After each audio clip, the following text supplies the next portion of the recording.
Hey guys, Ben here from SuperCoach Slammers. Welcome back. It's been a few weeks, but decided to come back for round 9, which is a pretty big round, with the 3 DGWs. So how I'm going so far, in the top 1,000, had a pretty bad round last round, and also had to burn my last boost, unfortunately, because Connolly wasn't playing and nobody else. And of course, I had to try to get Matt Short off my bench. So I did something interesting with that trade, but unfortunately, makes my trades a little bit harder for this round. So um, basically, I've already done my trades here, but I'm going out Wade, Stoinis, and Jordan. Jordan was a pretty bad last minute call when Dwarshuis wasn't picked up. He only got me 34 points. If I had just stuck with Dwarshuis, would have ended up being a better call, but that's just how it rolls. Stoinis won't be playing, and neither will Wade, so just get offloading them. And so this is my team right now. I'm still not really locked in my trades. Head, Webster, Hardy. So we're just gonna have a look at our options from obviously the three teams. We've got Scorchers, Strikers to Stars, all the DGWs. So start off with the Strikers. Sure, you probably got Cameron Boyce is coming in. He might play. Probably not worth the risk. Chris Lynn, pretty close to if you have the trades you want to get him in. I unfortunately went Thornton over him last round, which backfired, and now it's a little bit difficult to fit him in. Henry Thornton, yeah, look, it's not a bad call considering he got 260 in the first round, but fell off a lot, so not overly enthused by my call to have him, but we'll see how it goes. Wes Eggers not a bad pod, Richard Khan's obviously out. Adam Hose, I didn't realize he got 73 last game, but probably not worth the risk. He's very low. He could be a very good pod, but I'm not sure if it's worth it. Colin Grandhome, I like a lot. He's actually had a really good role with the ball and batting at 5. Whether he moves down the order a little bit with Travis Head coming in, Adam Hurst probably bats 5, Colin Grandhome 6. So probably these two less incentivized to get him with Head and Carey coming in. Now talking about Ken Carey. Head, obviously he's had an amazing test summer, scoring like 100 strike rate. He's not been very good in T20s for a while, but I think that's been he's had a pretty good run of form coming into this, so I sort of want to get him in. A lot of people are as well, so going along the grain there. Alex Carey's less, and he's opening and probably is a better T20 player. A lot less people looking at him, but definitely is an option as well. Similar price. Siddle won't be playing. Menenti probably won't play. I think these guys just won't play at all here. We'll move on to the Stars. Stars and Strikers. Stars and Scorchers first. Stars. Stars have been pretty not good. So if you don't, and obviously most people had Stoinis, which he was not playing anymore, which has been unfortunate because I probably would have just left it there. You usually want to have at least one from each team in DGW, and usually more, but Stars have been pretty bad, so I was honestly considering just foregoing and not getting any. But with Stoinis not bowling his 4 overs and Webster's bang at 4, I think he could be a good option. Other people you could consider. Luke Wood has been good. He hasn't been amazing the last few rounds, like 28 for his 3-round average, but he has been getting good death wickets. Adam Zampa, obviously, he's all class, but isn't the best scorer. Joe Clark, obviously, he's got that ton, but apart from that, not much. And Coulter he's a very low ownership, could be a good pickup. Apart from that, Hilton Cartwright batting at 3 now. He's a very good option. I really would like to pick him, but just too many other options, to be honest. And yeah, and everybody else probably not really worth looking at. Then Scorchers. Obviously, Jai is out with the injury. Ty is a lock. I had got him round 2, haven't looked back from there. So if you don't have him, definitely get him in. Kelly's a decent pod with only 0.5% ownership, but it's a lot of other options. He's definitely going to play both games though, with Jairus out, so that could be a very good pick. English probably everybody still has from round 2 or round 1. Berendorf, I think is a pretty good pick and fairly low ownership. Just so many other options.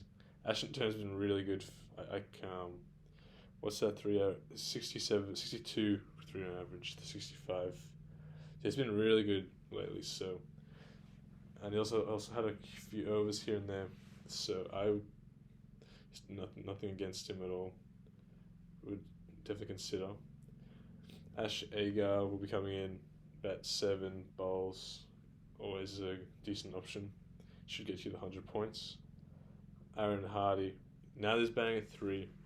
I don't think he's gonna get a bowl. He could get a couple overs, and when he does bowl, he usually takes wickets. So at that price, and also seems like a lot of people are getting him in as well.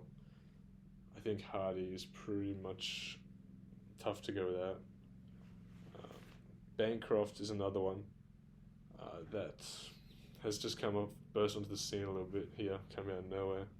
I almost got him 2 rounds ago when Davies over him. And Davies, I initially thought was a good pick until Davies got 0. So, regretting that one. And now Bancroft's got his DGW, but that's okay. Eskenazi, haven't seen enough of him, but apparently he's got pretty good stats, so he could be a nice play of difference. And Lance Morris, obviously very cheap, and definitely could be one that you go for if you have the trades. He doesn't looking at his stats. Obviously, his economies were usually pretty bad, and he doesn't take too many wickets. But that was before his breakout season, and he also usually wouldn't get his 4 overs. So I would probably take his stats. Wouldn't take his stats too seriously.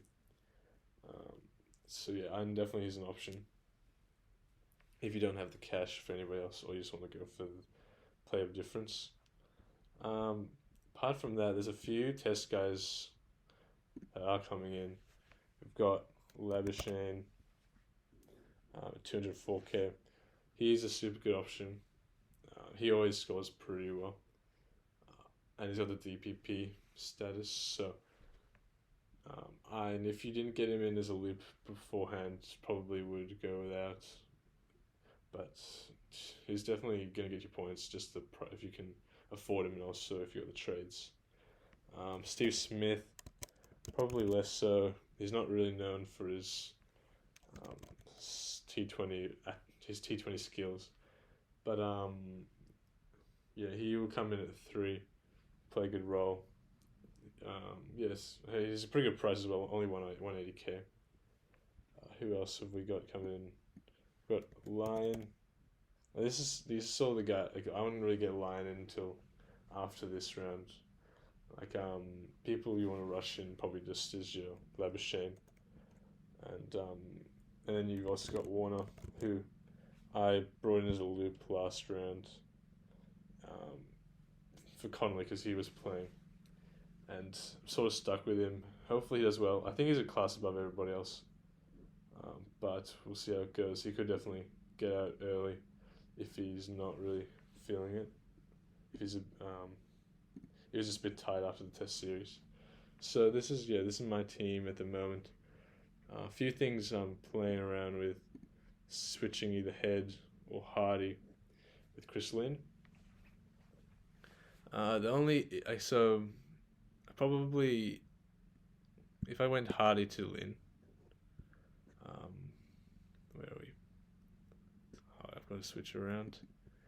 If we went Hardy to Lynn, that makes me have Short, Head, Lin. So that's 3 of the top 4 for the strikers, which is a little, and it's just putting a lot of my eggs in one basket, and they're gonna have to share points, obviously, being the same team. And then if I go the other way around, so I'll go back to Lin, Shredder, Head instead, Hardy back in. Fuck this. Let's try again.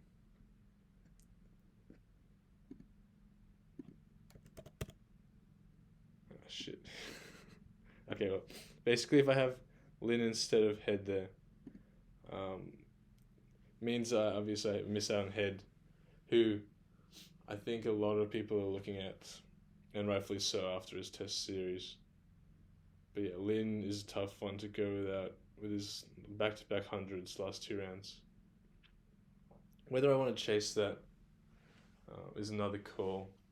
A lot of the times I've missed a player by 1 round, and then they sort of just ditch up a couple low scores. So tossing up whether I've just missed the boat with Chris Lin, or whether I should still jump on. So basically, yeah, all I'm thinking about at the moment is that, or possibly going one of them, or maybe even Webster, to like Jason Behrendorf. I like I like Webster. He's gonna get 4 overs and batting at 4, so I think he's pretty much locked in. It would be pretty tough to go with no stars, especially because they're not playing super strong teams. So look at my team structure, what I've got happening. I've held on to Philippi, Hayden Kerr, Sean Abbott, sort of as loops. So if we've got Ben McDermott does well, leave it as how it is. That's great. If he does poorly, we switch it that way. So he obviously gets points. Maybe he loses points. I'll leave him on the bench. And then if Brown here does well, then I'll leave it as is there. If basically, whoever does the best out of Brown and McDermott will play. And if neither do well, then I'll just have it. I will switch him probably for Gilks, I think. And then obviously over here we've got the Ellis loop. So if Ellis does well enough, might have to just bite the bullets with Thornton, because he hasn't been that great. Or I could reverse one of my trades and look to future rounds. But yeah, apart from that, we'll switch it all back in preparation for the first game. Where are we? Sean Abbott, Gilks with Kerr. So apart from that, good luck to everybody. I'm looking to hopefully push to top 500 and better, but you're definitely going to need a big round here, because this is most likely going to be a very high scoring round. So yeah, good luck everybody, and I might see you next week. Might actually see you by the end of the season. Thanks. Hey guys, just back for a quick one. Just saw the news that Travis Head is out, so getting rid of him straight away. Makes it super easy just to get Lin in, unless I want Behrendorf. I also forgot to talk about captaincy loops. Don't think I'm going to vice captain Webster, so vice captain probably goes to Short. And captain, if Short doesn't do well, then probably will be on Ty. Yes, apart from that, that's about it. So thanks guys.